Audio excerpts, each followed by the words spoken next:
Salutations Furie non Furie. Par ces temps qui courent, il est bon de se faire du bien et c'est ce qu'on va faire par le biais de cette petite manga analyse toute simple.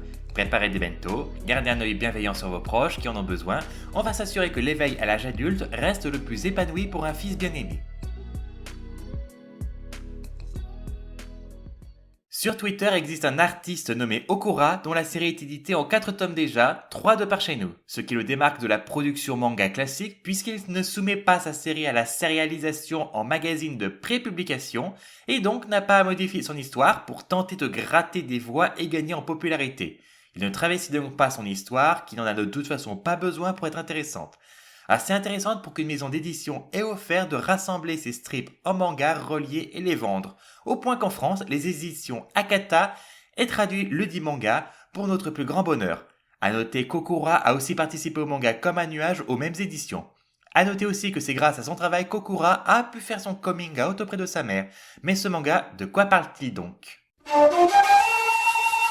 Tomoko Aoyama est une mère de famille alternant travail au foyer et dans un petit restaurant, dont le mari est peu présent à cause de son travail et qui a 2 fils, Hiroki et Yuri. Elle a une vie épanouie, il ne manque de rien, mais elle a bien remarqué depuis quelque temps que son fils, qui ne sait pas mentir, cache quelque chose, ou plutôt tente de cacher quelque chose.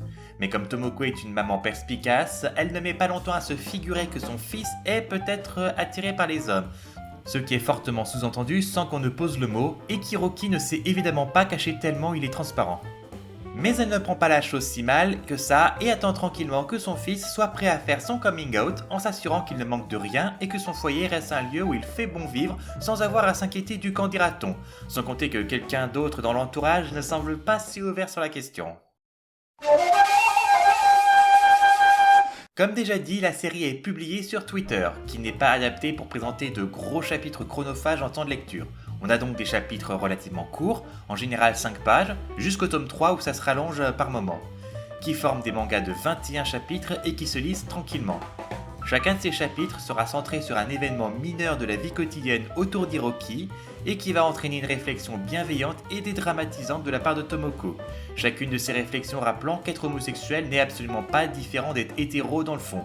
Autre chose, et pas des moindres à noter, ces réflexions sur l'homosexualité peuvent tourner autour de tout, sauf du sexe. Il y a bien des réflexions sur le type d'homme qu'apprécie Hiroki, mais jamais il n'est question de ce qui se passe sous la ceinture. Tout tourne autour du cœur et de la tête. Le moins chaste qu'on voit, c'est... Et ça fait du bien de parler de tout sauf de ça quand on parle homosexualité. En général, quand quelqu'un parle de ce qui se passe sous la ceinture, c'est un homophobe qui a besoin de rabaisser un homosexuel pour le fait de ne pas préférer se taper une femme ou de préférer le plaisir anal.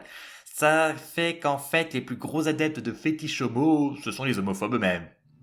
Lisez dans votre cœur, vous saurez la vérité.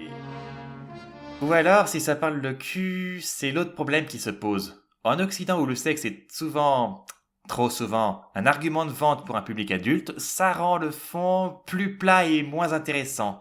Perso, même si la lecture de Le bleu est une couleur chaude m'a fait plaisir, j'ai découvert d'autres histoires par la suite qui parlaient des mêmes sujets sans finir de façon aussi tragique, ni même ayant besoin de faire coucher ces personnages, et que j'ai trouvé 1000 fois plus intéressantes, et cerise sur le gâteau, abordables au plus grand nombre. Comme quoi, l'absence de cache-sexe, ça peut être un véritable cache-misère. Bref, pour en revenir à la manga analyse, au début, les situations parlent essentiellement d'Hiroki, qui va amener une réflexion de Tomoko, mais par la suite, les situations vont se diversifier et ouvrir le champ des réflexions. On aura même le coming out, pas si coming out, d'un collègue de travail de Tomoko, qui lui permettra de se confier à quelqu'un d'autre plutôt que de tout garder pour elle. Le ton employé dans la série est toujours bienveillant, les débordements sont rares et bénins pour le moment, et jamais l'homosexualité d'Hiroki n'est démasquée, bien que souvent suspectée. Et puisqu'on est dans la bienveillance, aucun personnage n'est fondamentalement mauvais. Et si c'est le cas, il sera rapidement mis sur la touche et ignoré du reste du casting. Mais bien sûr, quand on parle d'homosexualité, on parle aussi d'homophobie, et la série n'y échappe pas. Que ça soit au détour d'une tournure de phrase ou encore parce que le père a un discours homophobe banalisé et qu'il harcèle son fils pour savoir s'il sort avec une fille. Ouais, ce que j'aime appeler personnellement la pression hétéronormative. Mais heureusement pour Hiroki, il peut compter sur le soutien de sa mère et de son petit frère qui n'est pas bête non plus.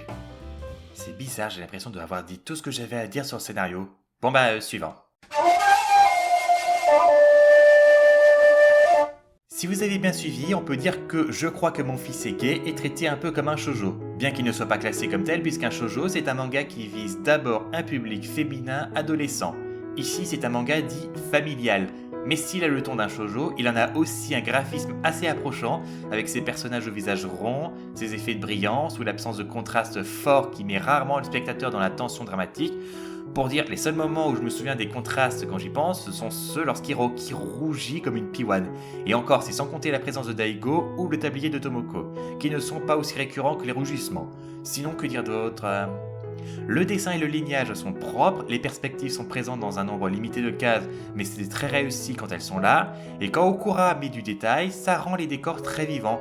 Et quant aux trames, elles sont présentes essentiellement en aplat pour donner de la couleur et en trame d'ambiance. D'ailleurs, si dans Kennen, les trames d'ambiance étaient relativement anecdotiques, dans Je crois que mon fils est gay, elles sont très présentes. On est très dans le ressenti des personnages, on partage leurs états du moment, l'ambiance d'une scène, ses revirements même, le tout donnant un manga plutôt mignon et agréable à suivre. Fichtre, c'était court cette fois-ci, je la conclue comment ma vidéo ? Depuis les travaux du groupe de l'an 24, la représentation des LGBT dans les mangas n'a cessé d'évoluer, pour arriver aujourd'hui à proposer des titres plus universels et reflétant une image moins fantasmée des relations non hétéronormées, dont Je crois que mon fils est gay fait partie et pourrait être le principal représentant. D'autres titres avaient déjà pris cette tendance de parler du quotidien de personnes LGBT pour dire qu'il s'agit de personnes comme vous et moi, mais en plus, Je crois que mon fils est gay est lui-même hors norme vis-à-vis de l'industrie du manga par le fait qu'il n'est pas prépublié dans un Jump, ce qui rend le manga, faute de termes plus appropriés, queer vis-à-vis de l'industrie du manga au Japon, et pourtant plus sobre et doux, et surtout constant dans sa structure. Quand quelque chose évolue, il évolue lentement et on peut avoir sa petite idée de ce qui pourra arriver dans les prochains chapitres. L'histoire prend son temps et on profite de sa lecture comme dans une bulle hors du temps et du monde. Et c'est pour ça que je vous recommande la lecture de ce manga. Comme toujours, si vous avez aimé la vidéo, je vous invite à mettre le pouce en l'air du bonheur, à partager la vidéo avec vos proches ou sur les réseaux sociaux, à poster vos commentaires juste en dessous. N'hésitez pas non plus à vous abonner. On se retrouve bientôt. D'ici là, portez-vous bien.